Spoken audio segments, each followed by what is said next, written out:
വണക്കം. പൊളിമിക്സ് ആരംഭിക്കുകയാണ്. ഏവർക്കും സ്വാഗതം.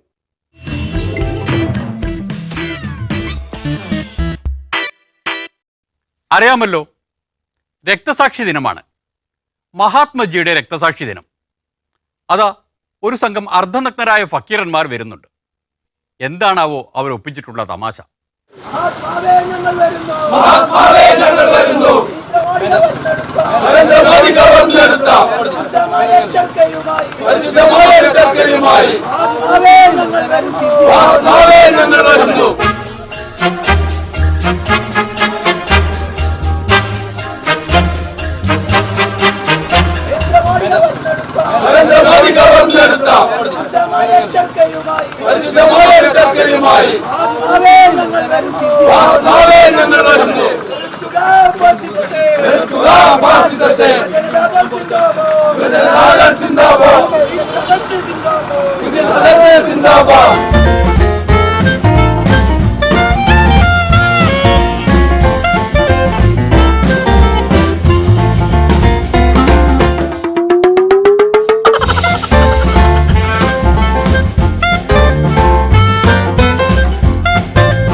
യുവജനതക്കാരാണ് നമ്മുടെ വീരൻ ദള്ളിൻ്റെ കാലാൾപ്പട.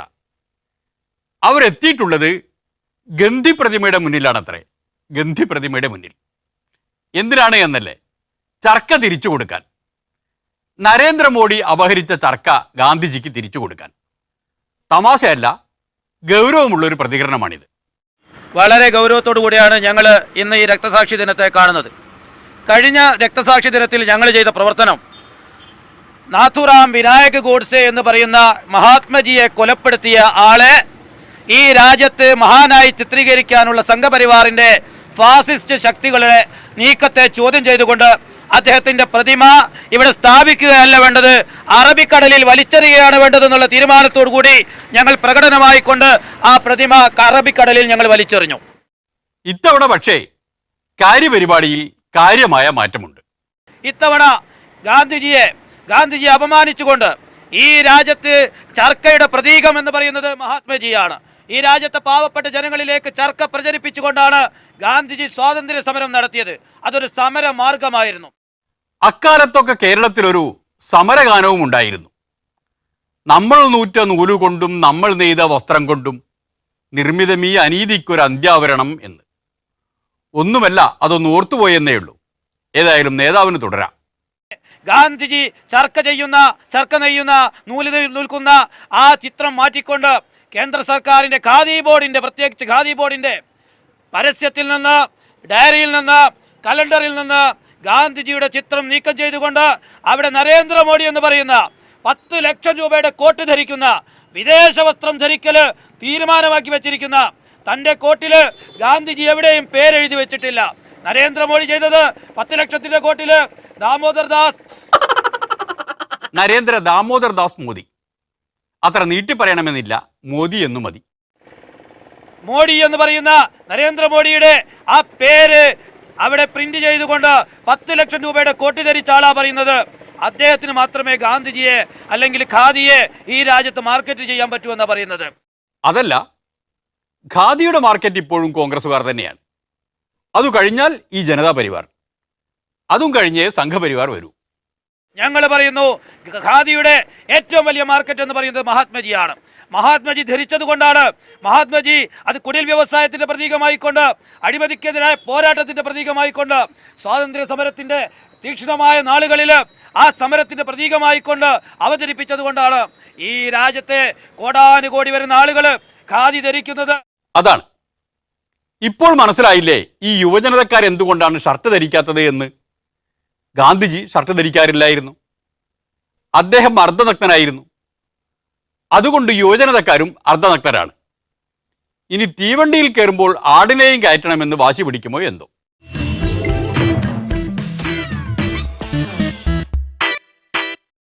അതിനിടയിൽ മറ്റൊരു മഹാനേതാവിൻ്റെ ജന്മദിനം കടന്നുപോയി. ആ സന്തോഷം പങ്കുവെക്കാം. നിങ്ങളെല്ലാവരും എന്നെ അനുഗ്രഹിക്കണം.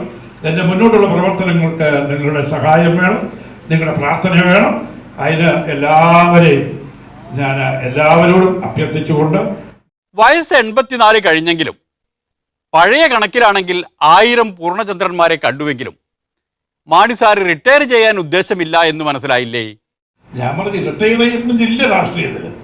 MLA MP ആകുന്നതല്ല രാഷ്ട്രീയം എന്ന് പറയാം. അതാണ് റിട്ടയർമെന്റ് ഉണ്ട്. പക്ഷെ രാഷ്ട്രീയം എന്ന് പറയുന്നത് ജനസേവനമാണ്. ആ ജനസേവനത്തിന് റിട്ടയർമെന്റ് ഇല്ല. അത് ശരിയാണ്. MLA ആവുന്നതും MP ആവുന്നതും മാത്രമല്ലല്ലോ രാഷ്ട്രീയ പ്രവർത്തനം. മുഖ്യമന്ത്രി ആവുന്നതും കേന്ദ്രമന്ത്രി ആവുന്നതുമെല്ലാം അതിൽപ്പെടും. അതിലെന്തെങ്കിലും ഒന്ന് ആവുന്നത് വരെ KM മാണി റിട്ടയർ ചെയ്യുകയില്ല. അത് ഉറപ്പിച്ചു പറഞ്ഞ സ്ഥിതിക്ക് ഇനി ആഘോഷത്തിലേക്ക് കിടക്കാം.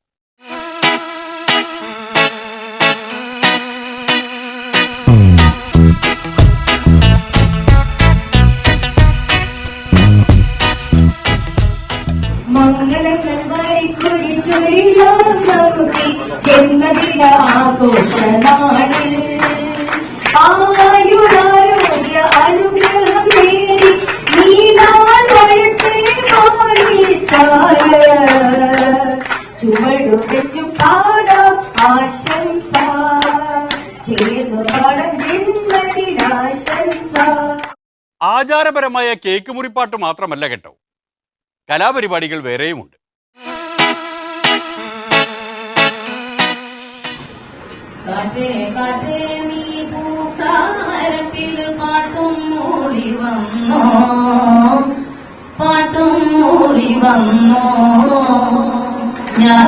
പൂങ്കളി വാഴ പൂക്കളി നിറഞ്ഞോ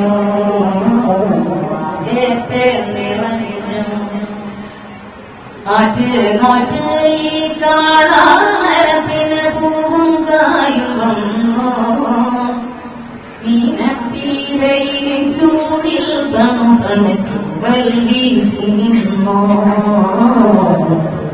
വീശി നിന്നോ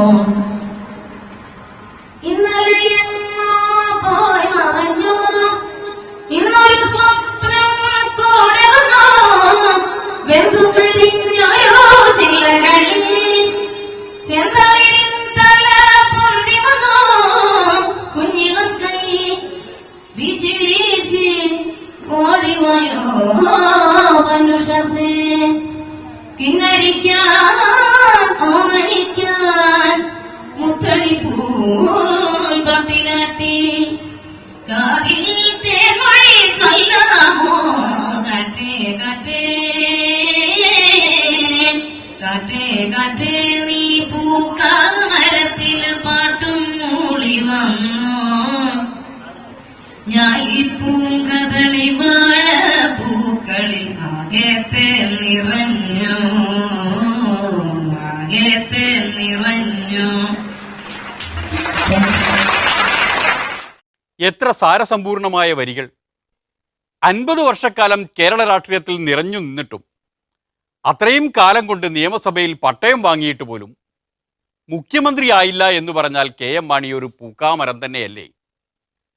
അതിനുവേണ്ടി നടത്തിയ ശ്രമങ്ങൾ എന്തെല്ലാം അഭിനയങ്ങൾ! ശരിയാണെന്ന് പറയും. ഞാൻ പറയും മരണ വീട്ടിൽ ചിലപ്പോൾ മാണി ഇങ്ങനെ കണ്ണു പറയുന്നു എന്ന് പറഞ്ഞു. ഞാൻ പറഞ്ഞു എൻ്റെ ഒരു രീതി അല്ല, സ്വഭാവം അതാ. വേദനിക്കുമ്പോൾ വേദനിക്കുന്നയാളോട് കൂടി സങ്കടപ്പെടും, ചിരിക്കുമ്പോൾ സന്തോഷിക്കുന്നയാളോടൊത്ത് സന്തോഷിക്കും. മരിച്ചു കിടക്കുമ്പോൾ എൻ്റെ കുടുംബത്തിലെ രംഗം മരിച്ച രീതിയിൽ ഞാൻ കാണുകയും ആ കുടുംബത്തിൻ്റെ വ്യസനത്തിൽ പങ്കുചേരുകയും ചെയ്യും. അതാണ് പതിവ്. അങ്ങനെയാണ് കരിങ്ങോഴക്കൽ മാണി 84 കൊല്ലം കഴിച്ചു കൂട്ടിയത്. അല്ലാതെ കുട്ടികളെയും മക്കളെയും നോക്കി വീട്ടിലിരിക്കുകയായിരുന്നില്ല. അതൊക്കെ കുട്ടിയമ്മ നോക്കിക്കൊള്ളു. എൻ്റെ കുട്ടിയമ്മയ്ക്ക് ഞാൻ പദ്ധതികൾ പറഞ്ഞ ഒരു പരിഭവമൊന്നുമില്ല. ആദ്യം മനസ്സിലുണ്ട് ഇങ്ങനെ നടക്കുകയാണല്ലോ, വീട്ടിലെ കാര്യമൊന്നും നോക്കുന്നില്ലല്ലോ എന്നൊക്കെ മനസ്സിൽ കാണാം. സ്ത്രീകളല്ലേ, ഒരു കാര്യവും ഞാൻ നോക്കിയിട്ടില്ല ഇതുവരെ. എല്ലാ കാര്യങ്ങളും കുട്ടിയമ്മയാണ് നോക്കും. കൃഷിയും നോക്കും, വീട്ടുകാര്യവും നോക്കും, എല്ലാ കാര്യവും നോക്കും, ഞങ്ങളുടെ കാര്യവും നോക്കും. സാധാരണ വീട്ടമ്മമാർക്ക് എത്രയോ ബുദ്ധിമുട്ടാണ്.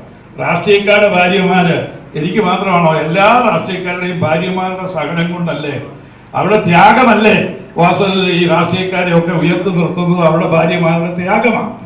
ആ കൂട്ടത്തിൽ ചേർത്തുകൊണ്ട് പറയട്ടെ എൻ്റെ ഭാര്യ കുട്ടിയമ്മയുടെ ത്യാഗവും ആ മഹാമനസ്കൃതിയുമാണ് എനിക്ക് എപ്പോഴും ബലമായിട്ടുള്ളത്.